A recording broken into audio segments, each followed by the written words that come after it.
a Tuesday, a beautiful day, a beautiful afternoon, and wherever you are in the world, I'm not sure if it's 12:30 where you are, but here it's time for the Mindset Michelle TV show. And I'm so pleased to have you joining me again this week.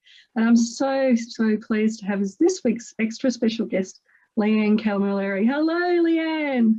Hi, Michelle. How are you going? I'm good, thank you. Well, it's an extra special guest because it's another way and another angle that we're going to be looking at the area of mindset. And it's so important, whether it's COVID or whatever it is that's going on in your world. We always have these challenges and these things that we need to keep working on our mental well-being and our mental health to keep improving and building those habits to keep us going. And today's extra special guest is a positive psychology practitioner. And Leanne has an organisation called Reset to Thrive. But she didn't start off here. And again, this is where I'm fascinated how people in their life journey and in their life story come to be working in this mindset area and understanding so much about how people tick, how you and I tick. And yet they didn't necessarily start off there. But instead of me telling you more about Leanne, please let us know some more about your story and let us know what a positive psychology practitioner is. Hi, Michelle. So I will just say hello from Adelaide. It's 12 o'clock here and the sun is shining. So where did I start? Well, I guess I have quite a diverse story to tell. As a young child, I missed a lot of school, actually. I was quite unwell as a young child. And then growing up, around about 10 years of age, I experienced a childhood trauma where the boundaries were crossed by an adult, and that really affected how I showed up in the world, really impacted how I felt about myself, and I guess I carried a lot of guilt and all sorts of things within. I became a carer. My grandmother had Alzheimer's, and I cared for her for 9 years. And we went through quite a challenging time. We cared for her until she passed away at home.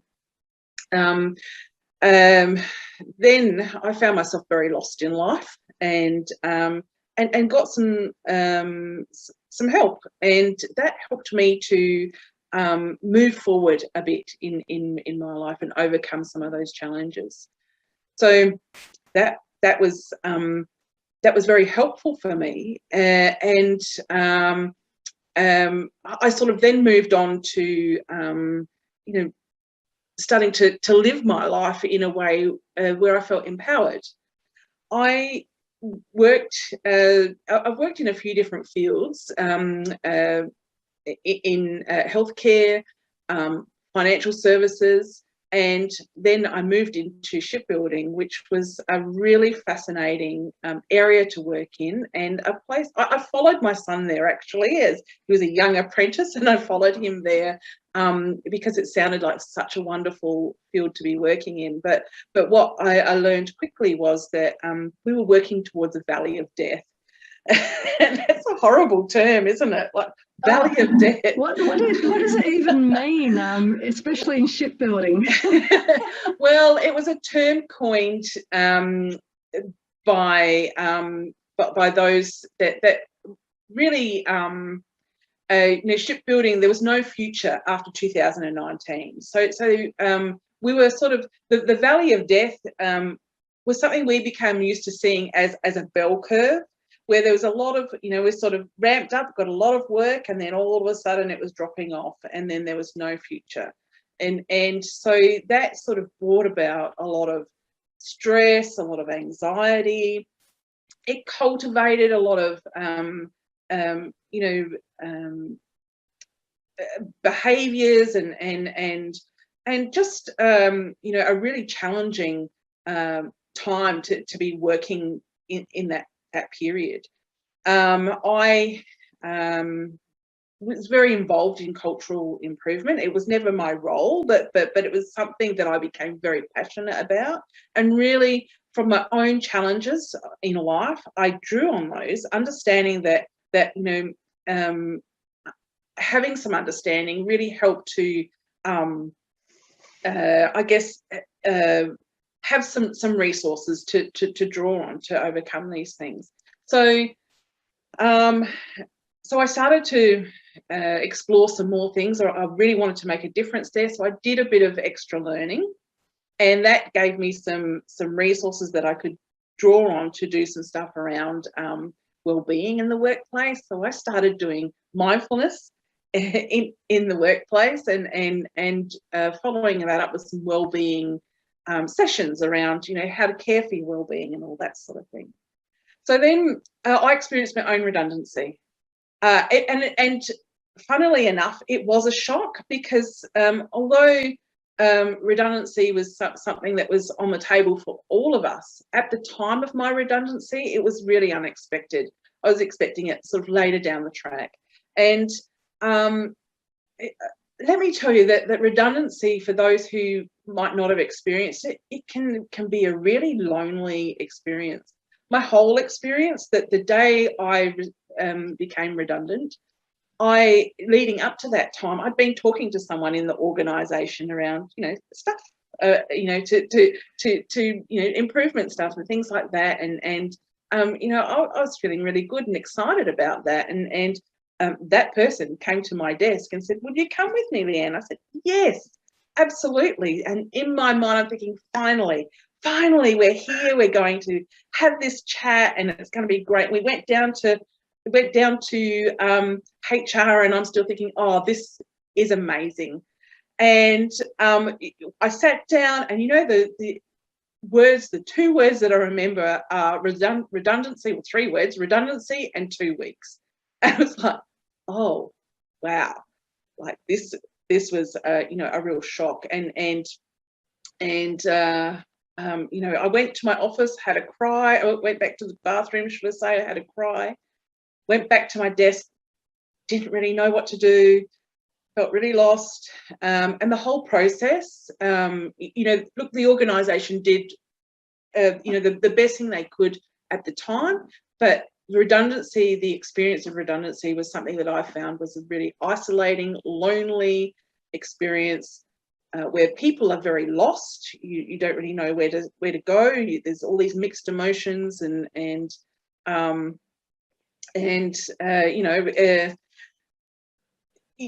it can feel unsupported. So after my redundancy, I went and worked in defence. But while I did that, I also completed a master's degree in applied positive psychology. And then this year, I took a leap of faith and went into my own business. So here I am now. Wow, what a story. And thank you. I mean, I really could feel for you as you were describing all of that. And thank you for being so honest and vulnerable in sharing it as well, because I know many people watching will relate to your story around redundancy or other really difficult situations that they may have had in the workplace when, they've been tapped on the shoulder and they've expected one thing and something else has happened. Whether it's a promotion or not even a redundancy, but a straight out, we're getting rid of you and you've got a week to go. It's something that I think, as the value of employees has kind of changed in organisations, it's meant that more and more people have similar stories. So thank you so much for sharing yours today. But I'm fascinated by this theme and the incident that happened when you were younger, taking care of your grandmother, the experiences in the workplace, that there's some quite significant life events happened to you. So I'm fascinated, and maybe you can explain it in what success means to you, given that you've had quite significant life events, but you then went and studied positive psychology. So how does that all kind of fit with what you would call your view of success or your version of success?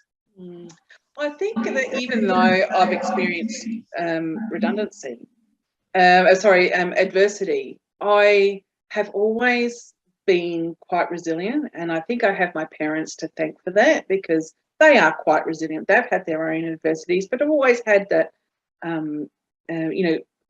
optimistic outlook. And so I've always had that kind of growth mindset.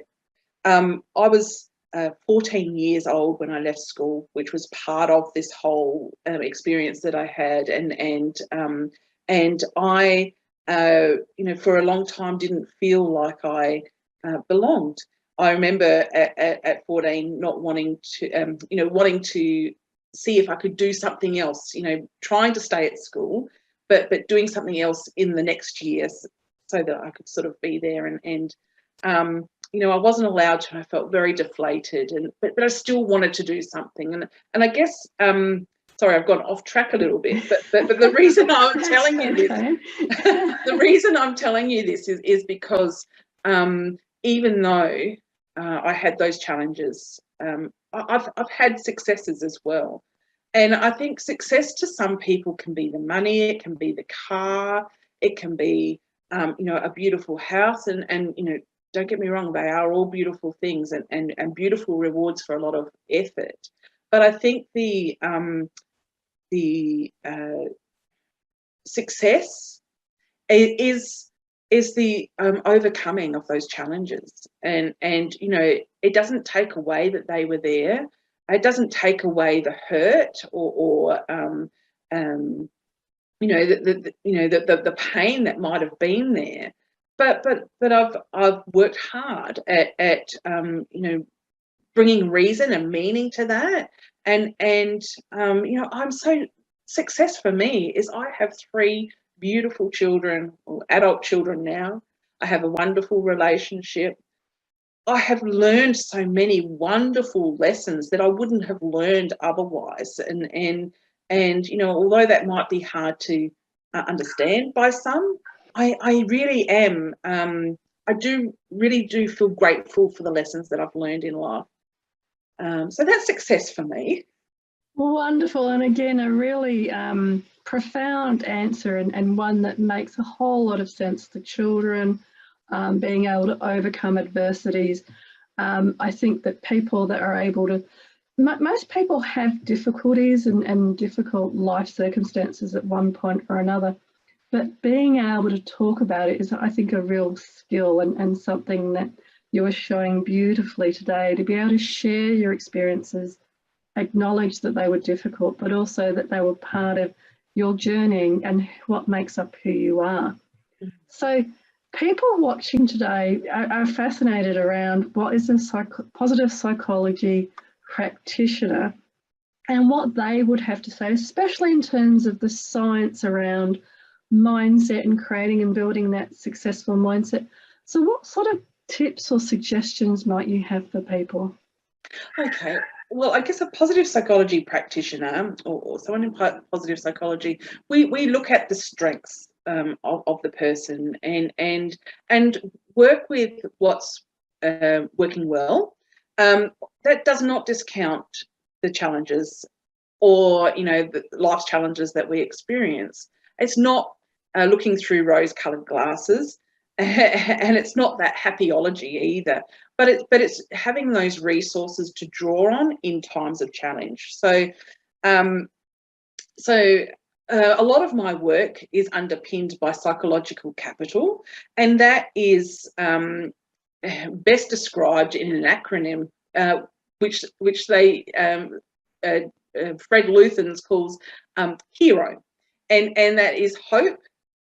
So, being able to have pathways towards goals, efficacy, which you might consider to be more like confidence, resilience, which is, having those resources to draw on when we are experiencing challenge, having like a toolkit, and optimism, like, so seeing things as not permanent, and that this too shall pass. So having a growth mindset. With mindset, I'm sure you've heard of Carol Dweck. I love a lot of her work around the growth mindset, and when things aren't going to plan, using it as an opportunity to learn and grow. When something doesn't go quite right, looking at what has worked well in that process, where the struggle has been, and what I might need to move forward, and sort of thinking about what those resources might be. Might it be a mentor? Might it be thinking in a different way? We can be very closed.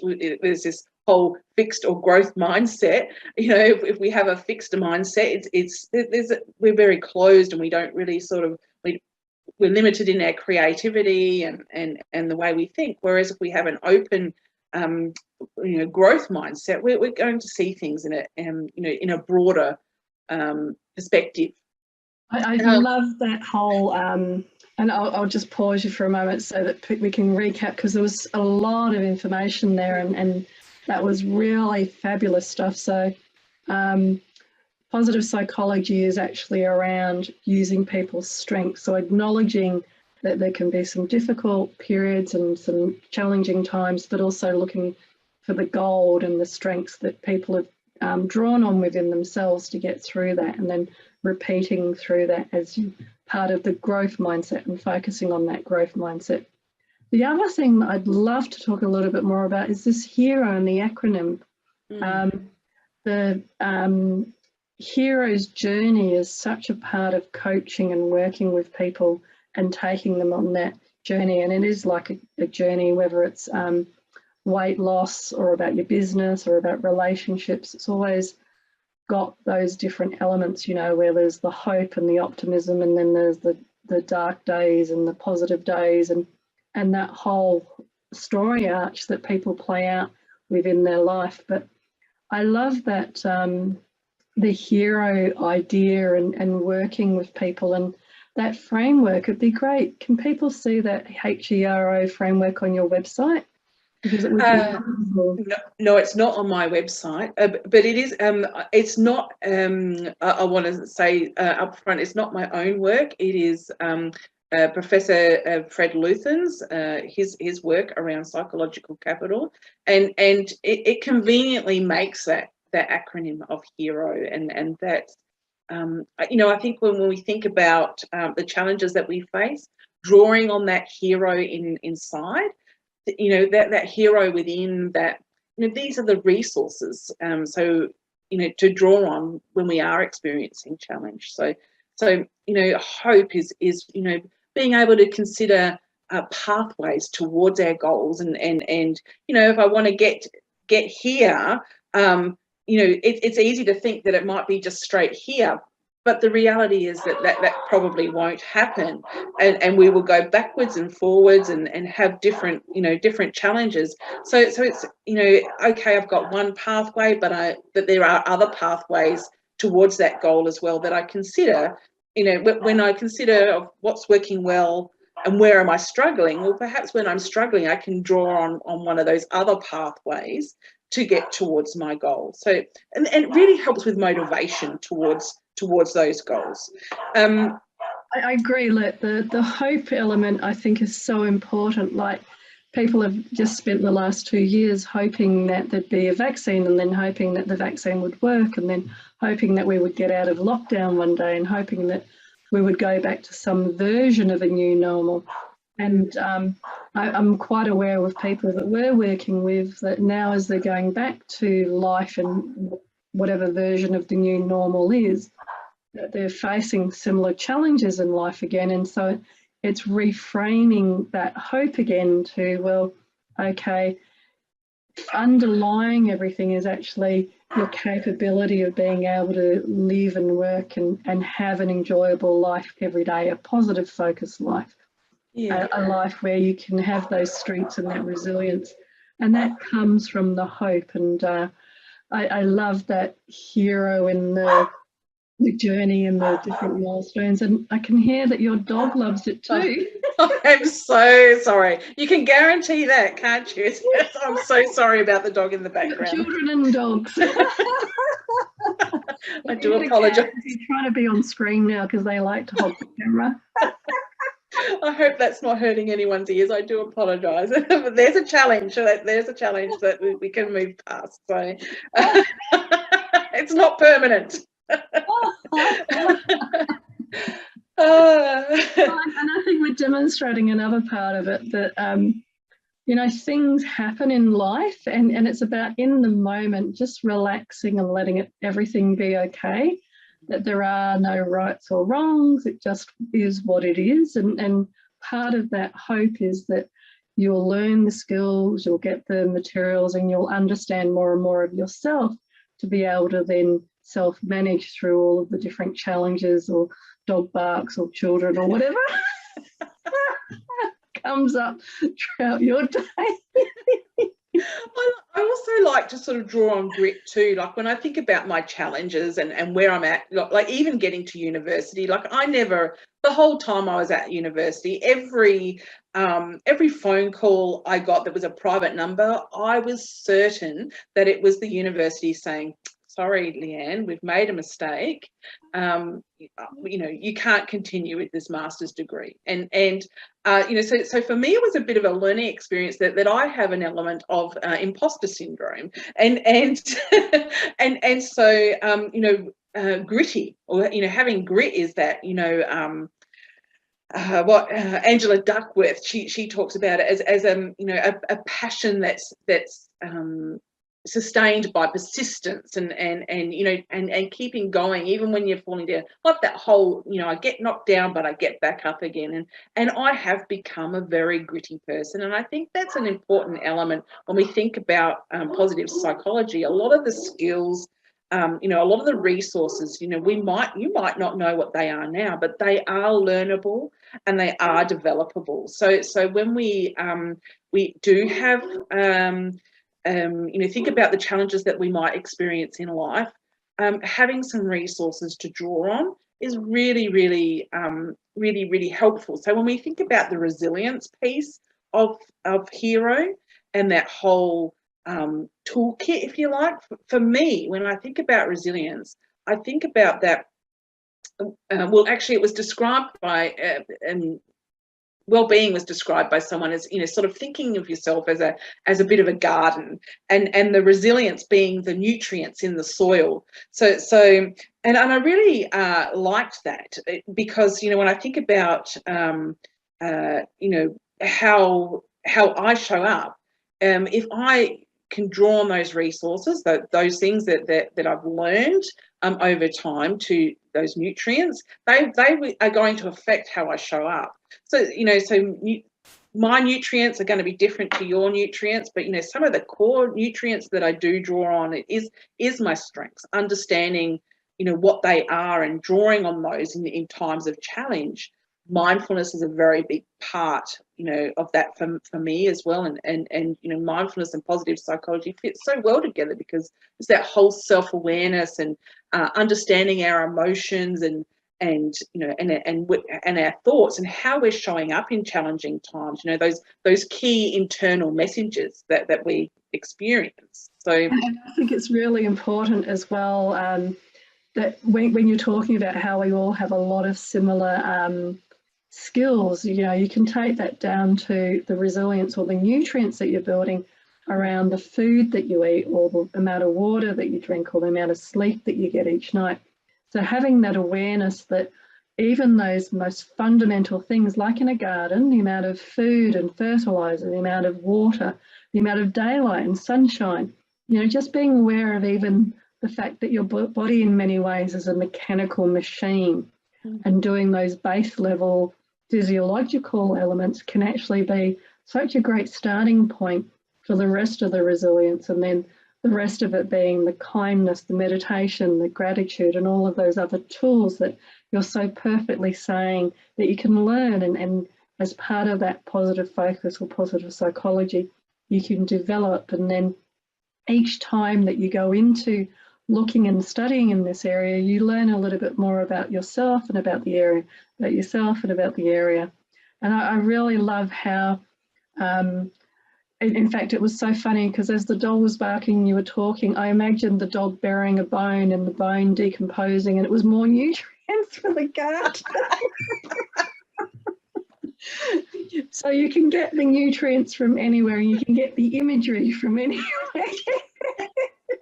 Absolutely. Absolutely.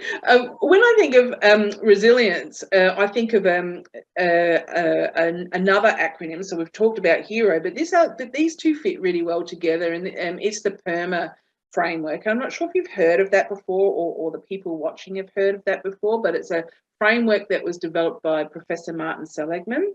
And so P is for positive emotions, so feeling a sense of joy and calmness and happiness. E is engagement, so that is feeling interested in the things that we're doing, having that sense of flow, being able to draw on our skills and our strengths.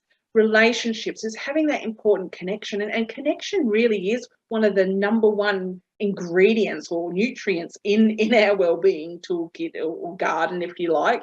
We need to have that good positive relationships for us to be able to flourish. Meaning, so that's feeling like we have that sense of belonging, and that what we're doing is valuable and worthwhile.